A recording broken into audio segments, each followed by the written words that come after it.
Alright, y'all, it's officially go time. The boys play a game tomorrow. And tonight, I have a Patriots content creator joining the channel at 8 p.m. And I need y'all to show up in droves. Who got my back? Because I got your back. Let's talk about it. The way that we live is not for everybody. Nah, that ain't it, y'all.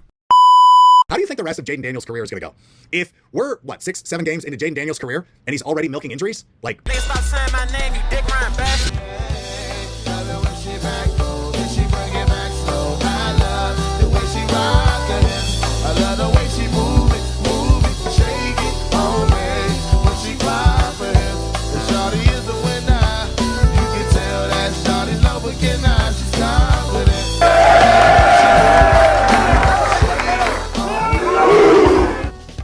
So I wanted to come on here to give you guys a couple of players that I feel need to show out tomorrow and in this entire preseason. And we're also going to kind of preview what to look for tomorrow. And then we'll say the rest of that for tonight's special guest at 8 p.m. So first things first, I'm going to go ahead and start with Sam Hartman.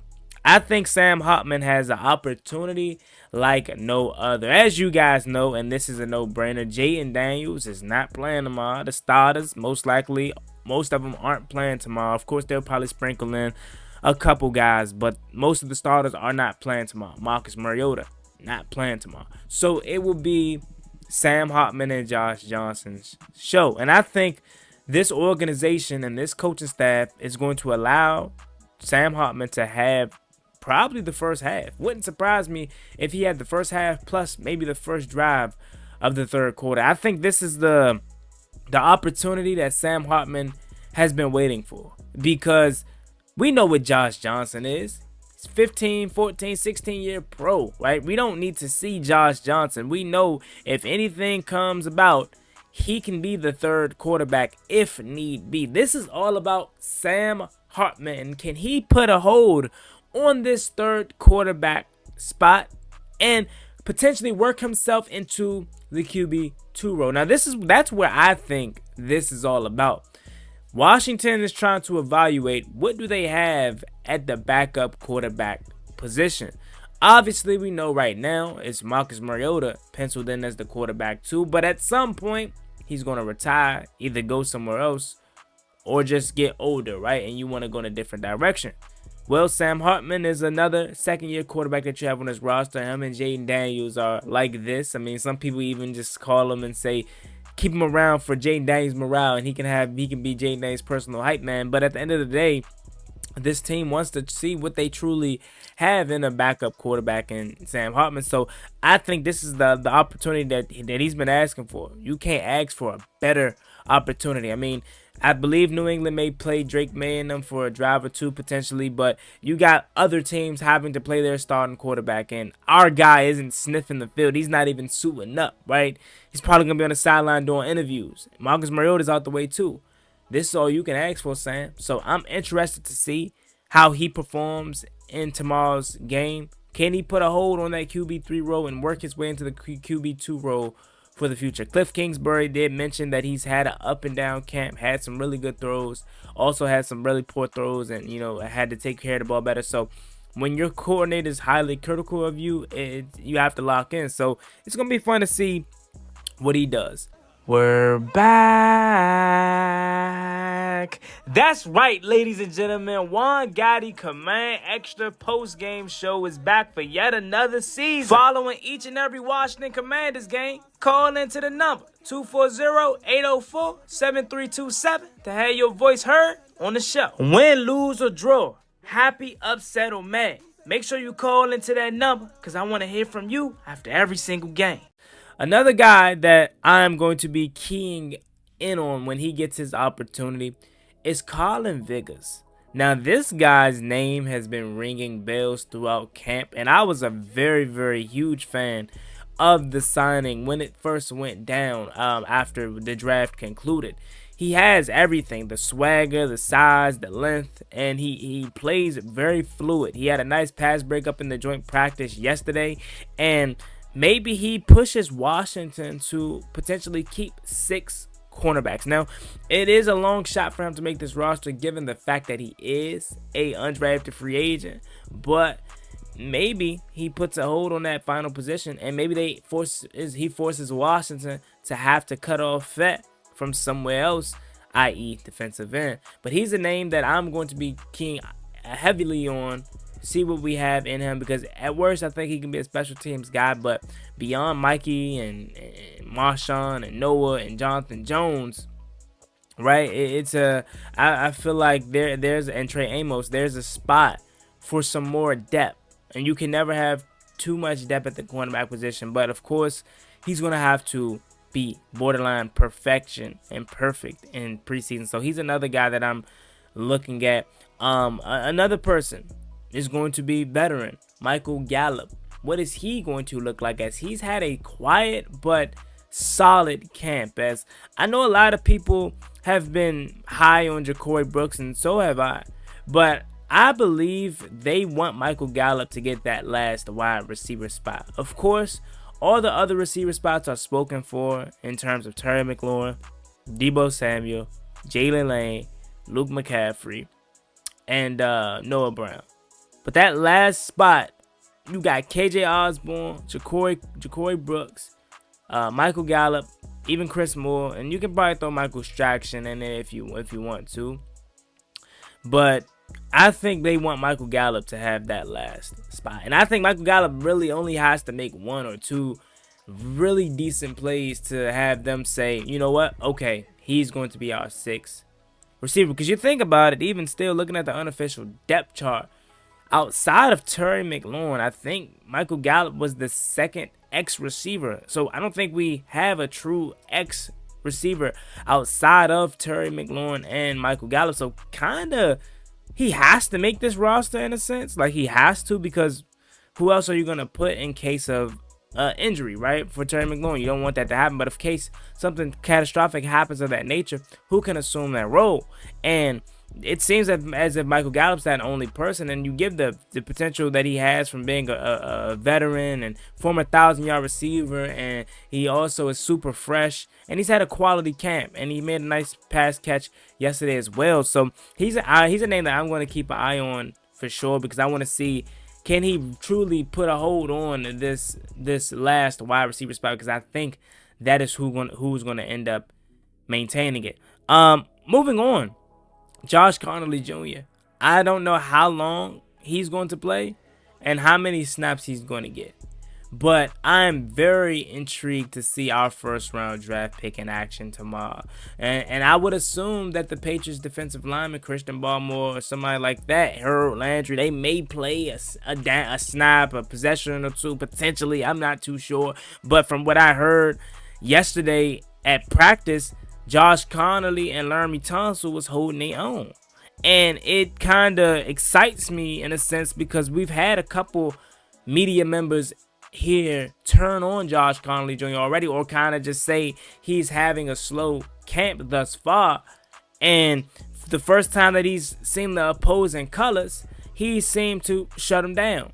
So I'm excited to see Josh Connolly Jr. in his first game action and see how he performs.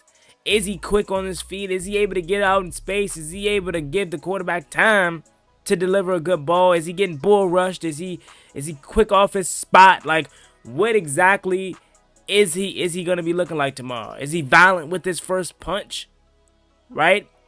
Is his kick step lethal? All those things. And I know we probably won't get those all answered tomorrow, but it's going to be a good start. And how can you not mention the rest of the rookie class, right? I don't know if Trey Amos plays.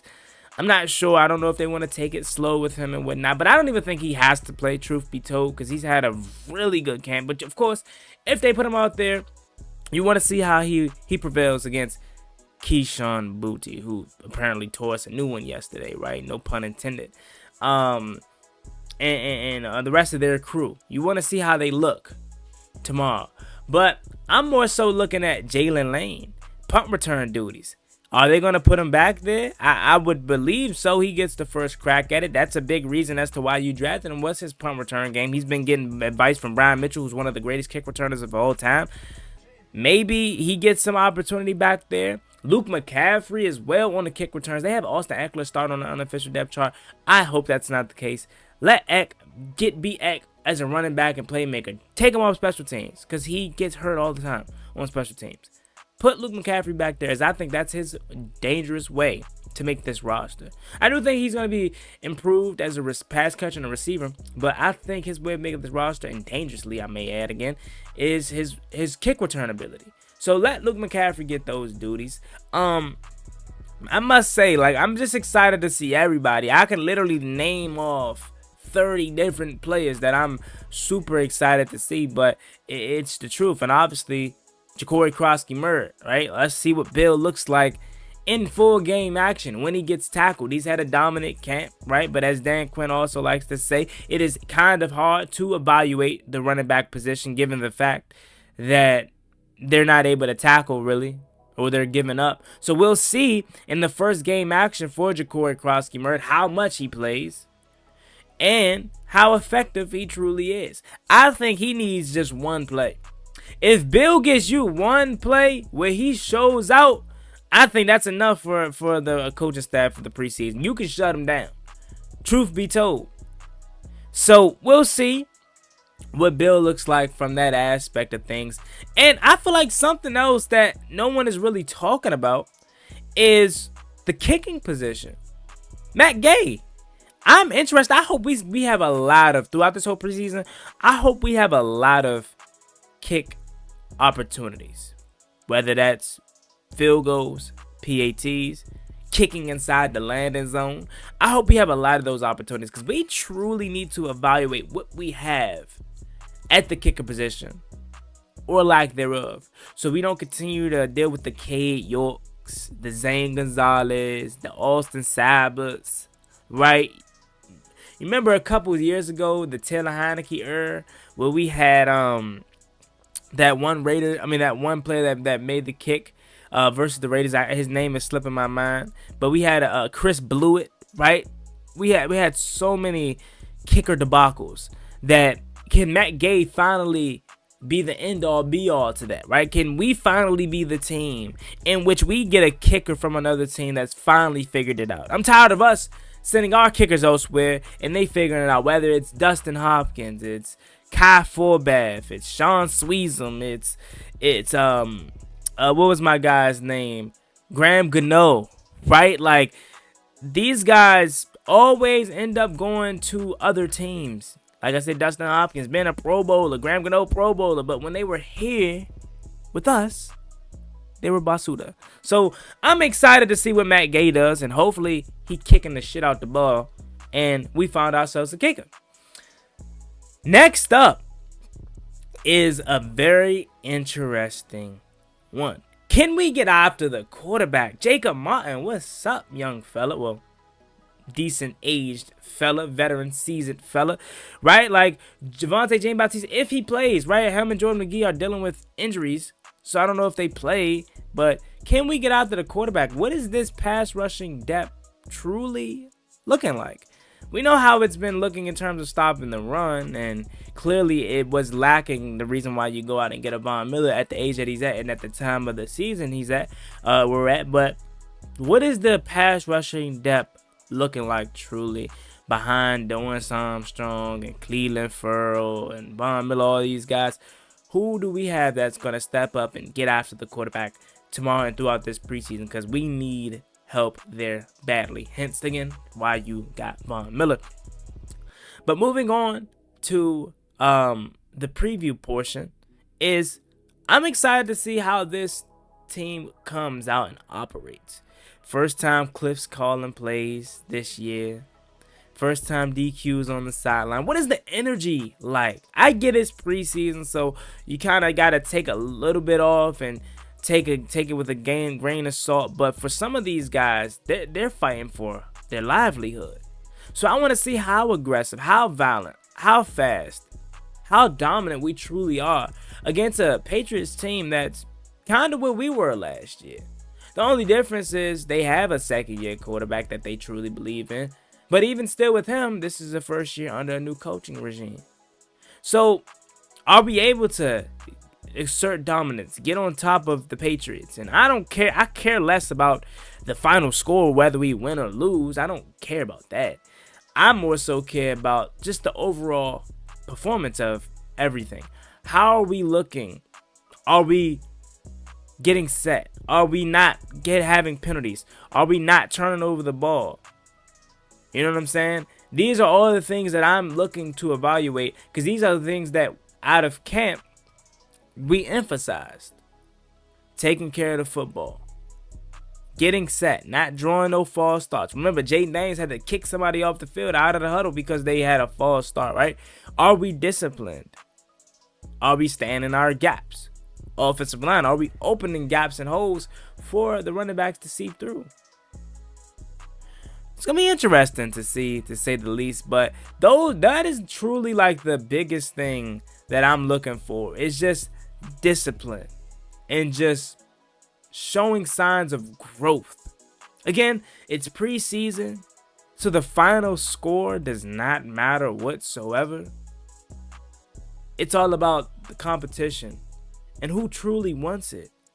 Who truly came into camp knowing that they had an opportunity ahead of them to change their life and make this roster.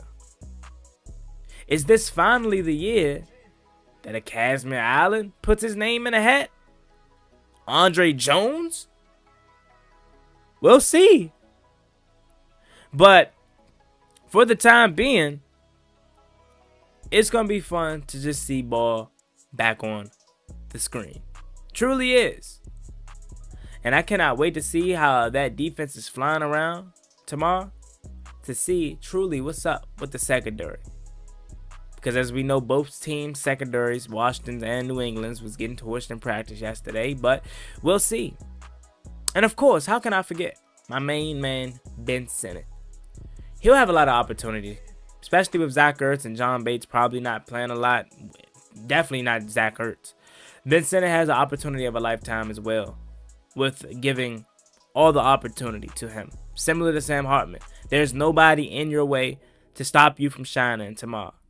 So go out there and go earn it. Ben Sinnott, I'm hard on him because I see the potential and because I desperately want a legit tight end weapon for JD5. And you clearly see how much he loves Zach Ertz. You know he loves a tight end. So imagine having a young tight end that he can grow with, because we know Zach Ertz is going to end up retiring at some point. But you know Five loves his tight ends. So I need Ben Sinnott to show me something in year 2. But I'm going to go ahead and step to the side. I ain't going to wrap y'all up too much because I'm going to say the rest of that for tonight at 8 p.m. as I'm having a Patriots fan on. And I need all my Commanders family to come in droves to support. Because you know enemy territory, they always try to come in and take over. But we got to stand tall, Burgundy and Go Nation. But that being said, it's always been boy Juan Gotti. Make sure you like, comment, subscribe to the channel on the road to 11,000 subscribers. So we greatly appreciate it if you can reach that goal as soon as possible. Thank you so much. Y'all have a blessed one. Stay safe. Be easy out there. Never gave a damn. Ballin' like I'm Deshaun, throw the bomb, G. That's IG, my jersey never seen a line.